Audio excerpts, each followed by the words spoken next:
సమస్యలు వచ్చినప్పుడు దాని నుంచి పారిపోకూడదు.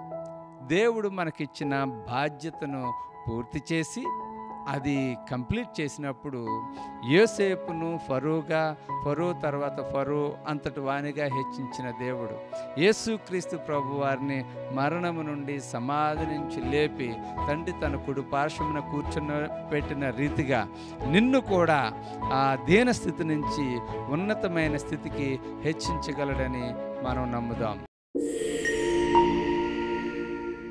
యేసుక్రీస్తు నామములో మీ అందరికీ వందనాలు తెలియజేస్తా ఉన్నాము.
ఎప్పుడైనా మీకు గోతిలో పడిపోయిన అనుభవంలో ఉన్నారా?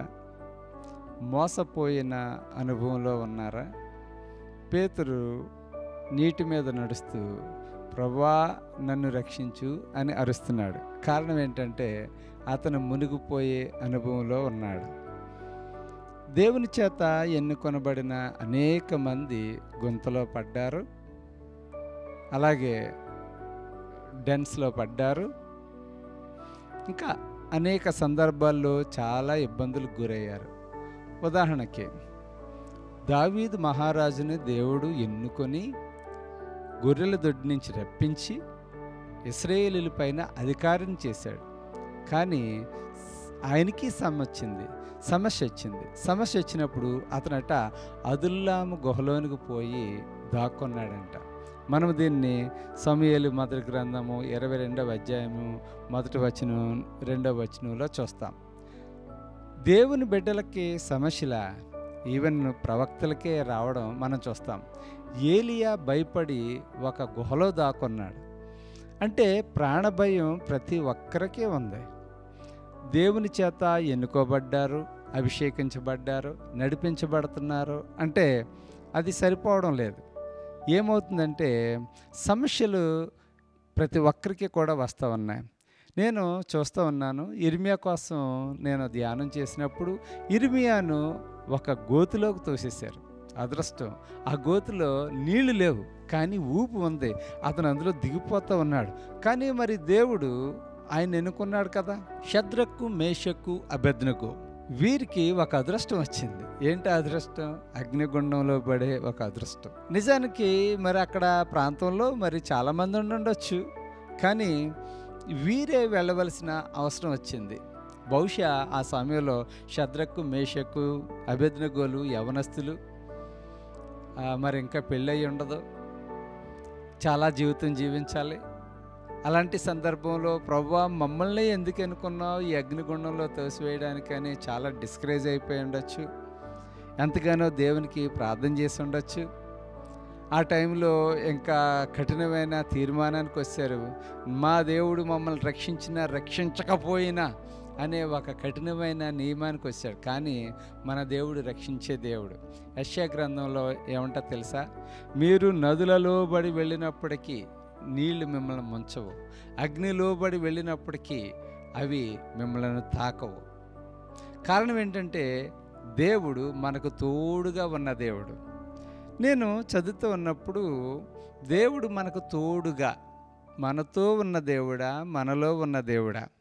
యాక్చువల్గా హీబ్రూ భాషలోను, గ్రీకు భాషలోను ఈ తో అనే అక్షరము ఇన్ అనే విత్ లేదా ఇన్ అనే రెండు భావాలని కూడా ఇస్తుంది. అంటే దేవుడు యోసేపుతో ఉన్న దేవుడు, లేదంటే యోసేపులో ఉన్న దేవుడు. ఈ భావం చాలా విచిత్రంగా ఉంటుంది. ఇది హీబ్రూలోను, తర్వాత గ్రీక్ భాషలో కూడా. గ్రీక్లో డే టు యూజ్ అంటారు, అంటే ఇన్స్ట్రుమెంటల్ యూజ్ అని కూడా అంటారు. ఇప్పుడు నోవాహుతో ఉన్న దేవుడు, అబ్రహాముతో ఉన్న దేవుడు, అబ్రహాములో ఉన్న దేవుడు. యోసేపుకి యవ్వనంలోనే ఒక దర్శనం ఇచ్చాడు. ఆ దర్శనం కోసం యోసేపుకి సరైన క్లారిటీ లేదు. ఒకటి మాత్రం షూర్, నేను కూర్చుంటాను, నేను నుంచుంటాను, తల్లిదండ్రులు, అన్నలు అందరూ వచ్చి నాకు నమస్కారం చేస్తారు. ఇది దేవుడు నాకు ఇచ్చిన దర్శనం అని అనుకున్నాడు. చాలామంది అతన్ని క్రిటిసైజ్ చేశారు. బహుశా ఇంట్లో వారే అని చెప్పి రాశారు. కానీ ఈ కథని అతను ఎన్నిసార్లు చెప్పుంటాడో, ఎంతమందితో పంచుకొని ఉంటాడో, ఎన్నిసార్లు అతన్ని అలాంటి మాటలు మాట్లాడకరా అని డిస్కరేజ్ చేసి ఉంటారు. దర్శనమిచ్చిన దేవుడు దాన్ని కొనసాగించడానికే ఆయన చూస్తూ ఉన్నాడు. అన్నల్లో కోపగించుకున్నారు. అతన్ని కలలకనే వాడు వస్తున్నాడు అని అపహాస్యం చేశారు. అతన్ని కూడా గుంటలో తోసేశారు. అతన్ని అమ్మివేశారు. పొతిఫరో ఇంట్లో ఉన్నాడు. ఐశ్వర్యంలో దేవుణ్ణి మర్చిపోలేదు. చాలామంది ఐశ్వర్యంలో దేవుణ్ణి మర్చిపోతారు. కారణం ఏంటంటే అన్ని రకాలైన ఐశ్వర్యాలు ఉన్నప్పుడు ఇంక దేవుడితో పనే ఉంది, అమ్మయ్య ప్రాణం సుఖంగా ఉంది అని అనుకుంటాడు. కానీ దేవుడు మర్చిపోలేదు, దేవుడిని మర్చిపోలేదు. ఇప్పుడు ఏం జరిగింది? మళ్ళీ అక్కడ కూడా ఒక సమస్య వచ్చింది. ఏంటి ఆ సమస్య అంటే చెరలో పడే సమస్య వచ్చింది. ఇలాగా యోసేపు అన్ని సమస్యల గుండా అతను వెళుతూ ఉన్నాడు. అప్పుడు పొతిఫరో భార్య వలన సమస్య వచ్చి చెరసాల్లో కూడా పడినప్పుడు అక్కడ చాలా చాలా చక్కని వాక్యం ఉంటుంది. దేవుడు అతనికి తోడుగా ఉండెను అని ఉంటుంది. మరొక భాషలో చెప్పాలంటే దేవుడు అతనిలో ఉండెను. ఎందుకంటే డే టు యూజ్ విత్ అనే పదం దగ్గర ఇన్ అనే పదాన్ని కూడా మనం వాడుకోవచ్చు. తో అనే దగ్గర లో అనే పదం కూడా వాడచ్చు. సమస్యలో యోసేపులో ఉన్న దేవుడు, యోసేపులో ఉండి తనను ధైర్యపరుస్తున్న దేవుడు, యోసేపులో ఉండి నడిపిస్తున్న దేవుడు.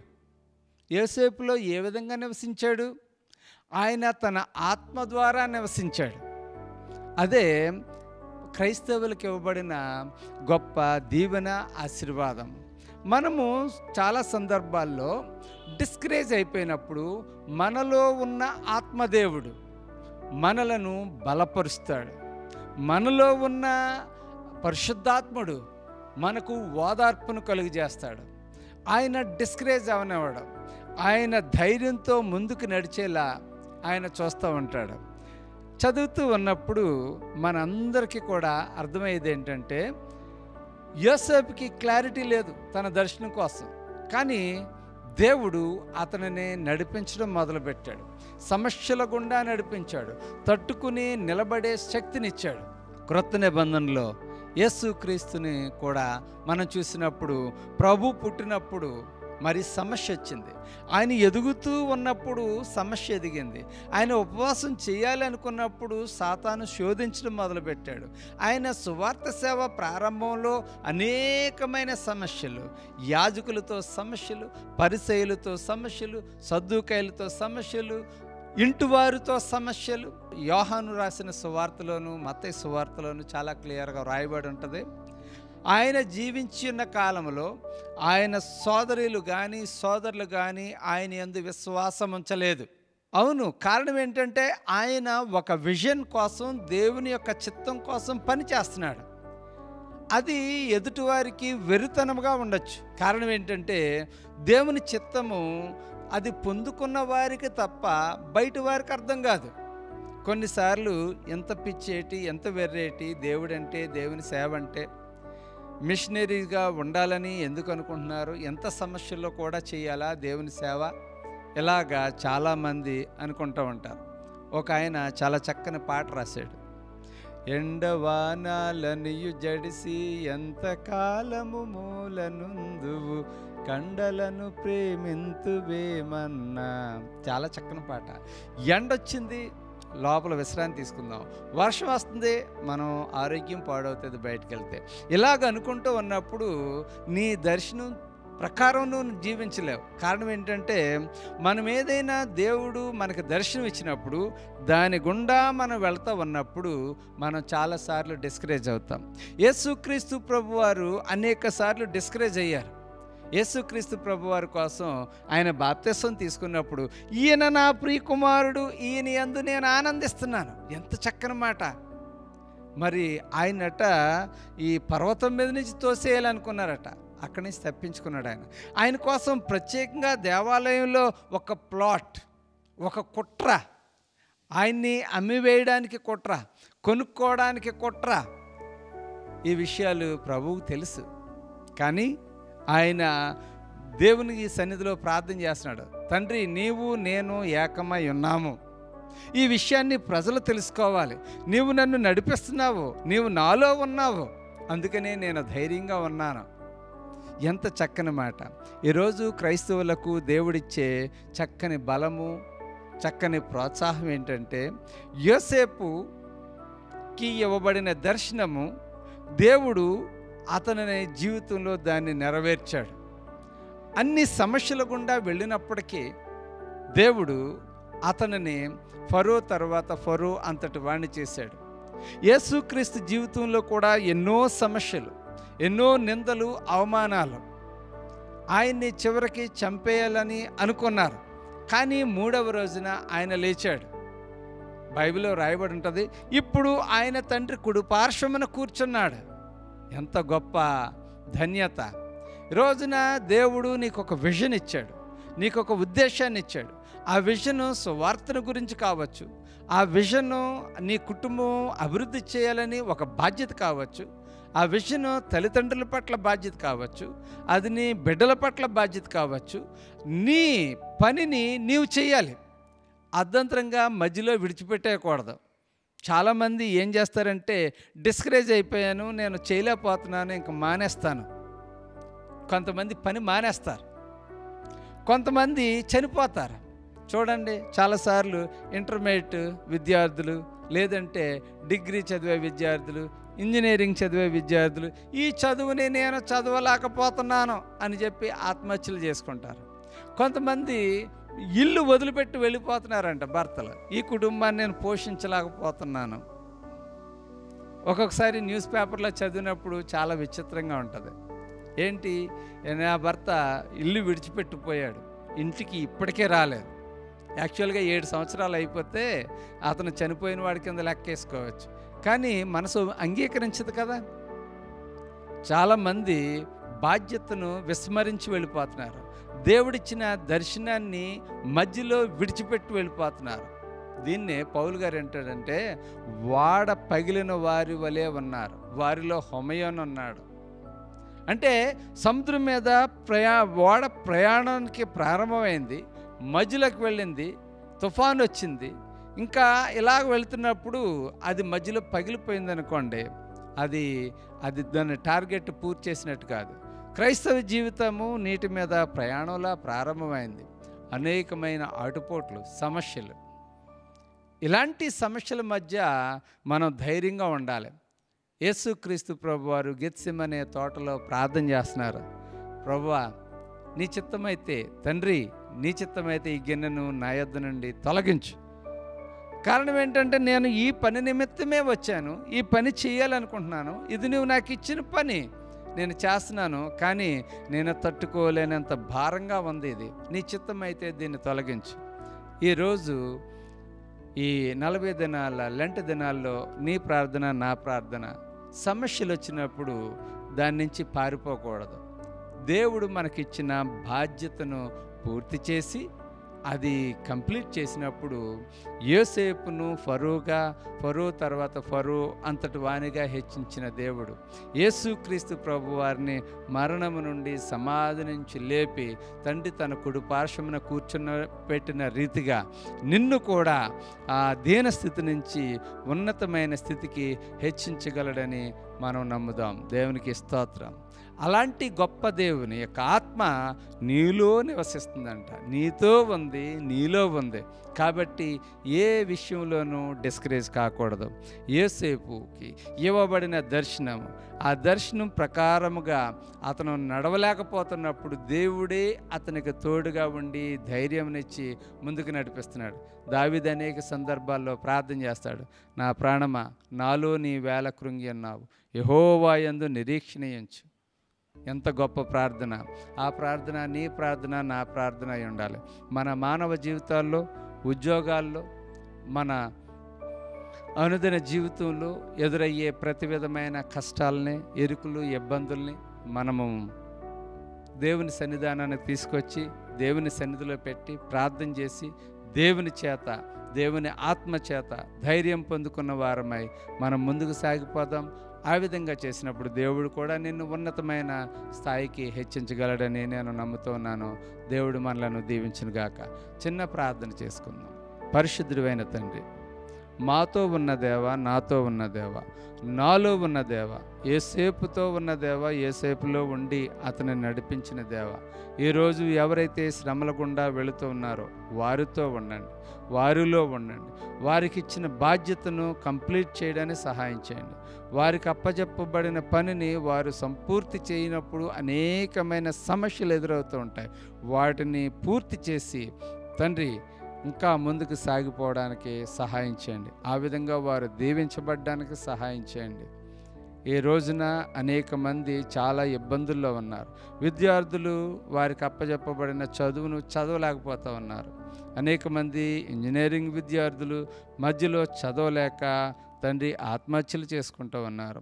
తండ్రి పెళ్ళైన వారు కుటుంబాన్ని నడిపించలేక, అప్పుల బాధ పడలేక, ఎంతో తీర్చలేక తండ్రి అర్ధంతరంగా మధ్యలో వారి ప్రాణాలని తీసుకుంటూ ఉన్నారు. అది నీ చిత్తం కాదు. నీ చిత్తం ఏంటంటే కష్టాల గుండా వారు నడిపించబడాలి, అగ్నిలో వారు నడిపించబడాలి, ఇరుకు ఇబ్బందుల మధ్య వారు పుటం వేయబడినట్టుగా నడిపించబడాలి. చివరిగా వారు వాటిని జయించి మంచి జై జీవితము కలిగిన వారి వలె జీవించాలి. యోసేపు వలె తండ్రి పదవిని అలంకరించాలి. యేసుక్రీస్తు వలె తండ్రి కుడిపార్శ్వమున కూర్చోవాలి. ఈ జీవితంలో ఉన్నతమైన తండ్రి స్థితికి రావాలి అంటే అనేకమైన సమస్యల గుండా వారు వెళ్ళాలి. ఆ సమయంలో మీరు మాతో ఉన్న దేవుడవు, మాలో ఉన్న దేవుడు అని మేము గుర్తించడానికి సహాయం చేయండి. ఆ విధంగా బిడ్డలందరినీ ముందుకు నడిపించమని యేసుక్రీస్తు నామమును బట్టి అడుగుచున్నాం తండ్రి, ఆమేన్. దేవుడు మిమ్మల్ని దీవించునుగాక. ప్రసంగం మీకు నచ్చినట్లయితే మీరు అనేక మందికి షేర్ చేయండి. ఆ విధంగా ఎవరైతే డిస్కరేజ్లో ఉన్నారో వారికి ప్రోత్సాహాన్ని అందించండి. మీ అందరికీ మరొకసారి వందనాలు తెలియజేస్తూ నోవాహు.